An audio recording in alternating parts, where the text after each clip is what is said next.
Hey there Slaters! Slaters, in our last video, we learnt about different ways of cooking food and few tips on cooking and eating healthy food, isn't it? Now Slaters, today through this video, we will further read the lesson and know about different utensils used for cooking. We will also learn the changes that we have seen in the years in the type of stove or cooking medium being used. So are you all ready? Let's begin. Slaters, please open page number 235. Ready? Place your finger on the text as we read. Utensils used for cooking. People use different kinds of utensils for cooking. These utensils are of different shapes and sizes. They are made of different metals such as stainless steel, brass, copper and aluminium. In earlier times, people used to cook food in copper, brass, clay and iron utensils. Brass and clay pots are still used in villages. People in towns and cities usually use stainless steel utensils to cook food. Nowadays, we also use special kinds of glass bowls for cooking in a microwave oven. Slaters, underline the word utensil. U-T-E-N-S-I-L. Utensil. It means a tool, container or other article especially for household use. Underline the word copper. C-O-P-P-E-R. Copper. It is a reddish brown metal used to make things such as coins and electrical wires. Underline the word brass. B-R-A-S-S. Brass. It is a substance formed by mixing metals like copper and zinc. Now Slaters, utensils are built to make cooking experience as perfect and as easy as possible. There are many different types of utensils that can be used in the kitchen, and there is a reason behind that. One of the main reasons for this is the fact that each cooking utensil is fitted to a particular use. And if you use the wrong utensil for a certain food, then it might not bring about the same results as you would get when you cook in the right utensil. Knowing about the material of the utensil is also important, as well as the size for getting the best cooked food. Utensils can have an effect on one's health too, as some materials are harder to clean than others and can still contain some germs on the surface, which can lead to illness. An example of this would be to avoid using same cutting boards for raw meat and fresh produce. It is also said that once wooden boards develop hard to clean grooves, it should be discarded because these grooves are great spots for bacteria to hide and later on to contaminate your food. Slaters, Teflon is a brand name for a non-stick coating on pots and pans, and it should be used only at low or medium heat because the fumes that are released when you use it in high temperatures can irritate humans and household pets. Another material to look out for is copper because unlined cookware can cause nausea, vomiting and diarrhea. The norovirus is one of the leading causes of food poisoning and often results in symptoms that are similar to stomach flu. This virus can be avoided by washing the utensils before using them for cooking. Now Slaters, earlier humans used to cook in copper utensils. Later, cast iron utensils came into use. Cast iron is a cheaper version of steel and was first used for pots and pans and farming equipments. Over the last couple of centuries, the introduction of a variety of metals like iron, copper, and aluminum have entered the marketplace. Stainless steel is now a favorite cookware material due to its shiny luster and its property of non-reactiveness to acidic food. Metal or ceramic products also have their advantages and disadvantages. Some pans heat up quicker than others, while some distribute the heat more evenly. Now slaters, you all must have observed that your mothers use only special kind of glass utensils for cooking or warming the food. Do you know why? Slaters glass that is not microwave safe may have tiny air bubbles that can lead to expansion during heating. If these bubbles expand, the glass will shatter into pieces. Glass trimmed with metal is also not microwave safe. The metal could spark and cause the glass to shatter. If your glass is colored, look for a microsafe label before using it in the microwave. The dye used for the color of the glass may not be food safe. Now let's read further from the textbook. Fire and fuel. We need to cook food. Things that produce heat on burning are known as fuels. Chulas and tandoors are used in villages to cook food. Coal, cow dung cakes and dry wood are used as fuel in them. Nowadays, many houses have gas stoves. A gas stove uses liquefied petroleum gas as fuel. Slaters underline the word fuel.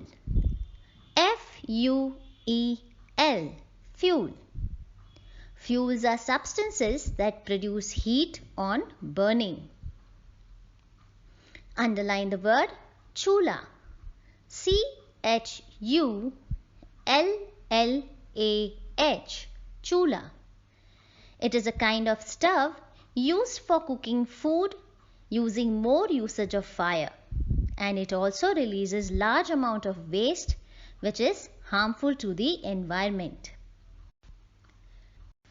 Underline the word tandoor. T-A-N-D-O-O-R, tandoor. A tandoor, also known as tannoor, is a cylindrical clay or metal oven used in cooking and baking. The heat for a tandoor was traditionally generated by a charcoal or wood fire burning within the tandoor itself, thus exposing the food to live fire. So slaters, in order to cook food, besides needing raw materials like vegetables, cereals, oil, etc. and utensils, we also need fuel to generate heat. These fuels can be wood, kerosene oil, coal and cow dung cakes. In villages, since many years people use chulhas or tandoors. Children using wood, coal leads to producing lots of smoke. Thereby, it leads to air pollution and bad health too. Hence, nowadays both in villages and cities, we find LPG, which stands for liquefied petroleum gas. LPG is a highly efficient cooking fuel. It is economical and its excellent heating capacity helps you to cook food in very less time. It also saves a lot on the fuel cost. It's good for your health, your kitchen and our environment. Paying a little attention while working with LPG can make it even more beneficial, so you can save enough. Slaters, let's read further about some other types of stuff from the textbook. People also use hot plates and ovens for cooking. These equipments run on electricity. An induction stove and a microwave oven also run on electricity. Let us underline the word induction stove. INDUCTION,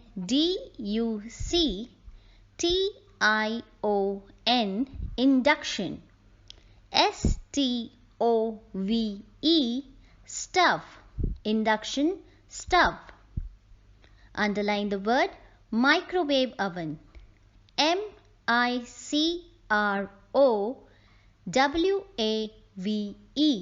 microwave. OVEN, oven, microwave oven. Slater's induction stove heats the pots and pans directly instead of using an electric or gas heated element. It boils water up to 50% faster than gas. It maintains a consistent and fixed temperature. The surface stays relatively cool, so spills, splatters and occasional boilovers don't burn onto the cooktop, making the process of cleanup quick and easy. Microwave oven is commonly referred as microwave. It is an electric oven that heats and cooks food by a kind of rays. These are mostly used in modern homes. In rural homes, you still find traditional and eco-friendly ways of cooking. Let's read about this from the textbook. Solar cookers and gobar gas are used for cooking in some places. A solar cooker uses sunlight as fuel. It does not produce smoke, so it does not pollute the environment. It is very safe to use. Let us underline the word solar cookers. SOLAR, solar cookers. COOKERS, cookers. Solar cookers. A solar cooker is a device which uses the energy of direct sunlight to heat, cook or pasteurize drinks and other food material. Underline the word gobar gas. GOBAR, gobar. GAS, gas. Gobar gas. It is the mixture of gases produced by the breakdown of organic matter in the absence of oxygen. That is anaerobically, mainly consisting of methane and carbon dioxide. Biogas can be produced from raw materials such as agricultural waste, manure, municipal waste, plant material, sewage, green waste or food waste. Status with increasing pollution and deforestation, the need of the hour is to come out with eco-friendly options of cooking food. Solar cookers and gobar gas are the best solution for these problems. Many solar cookers currently in use are relatively inexpensive or of very low cost, although some are as powerful or as expensive as traditional stoves. Large-scale solar cookers can cook for hundreds of people.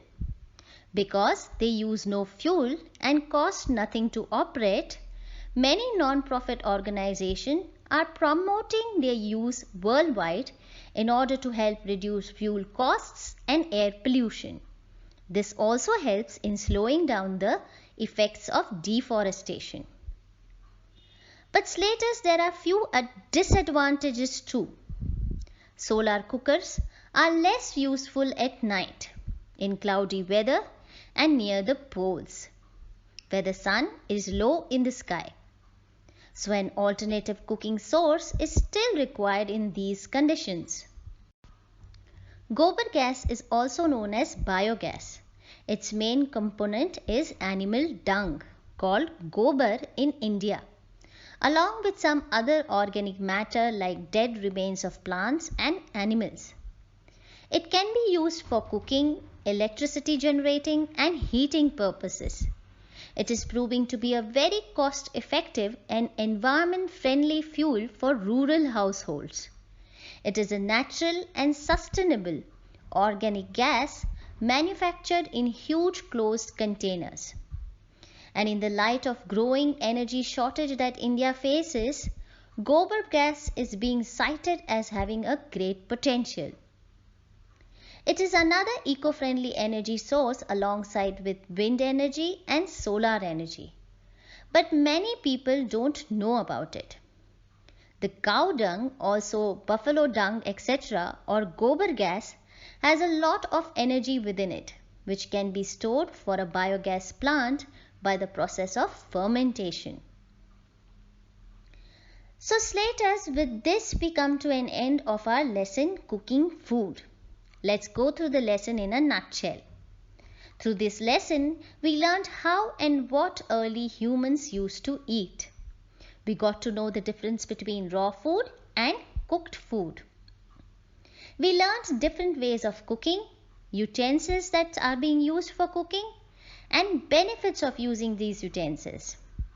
We also learned different kinds of stove and fuels. We updated ourselves with the latest development in the field of generating or producing heat for cooking. So Slaters, I would like you all to read the lesson once and practice the underlined words. Till then, keep learning. Thank you.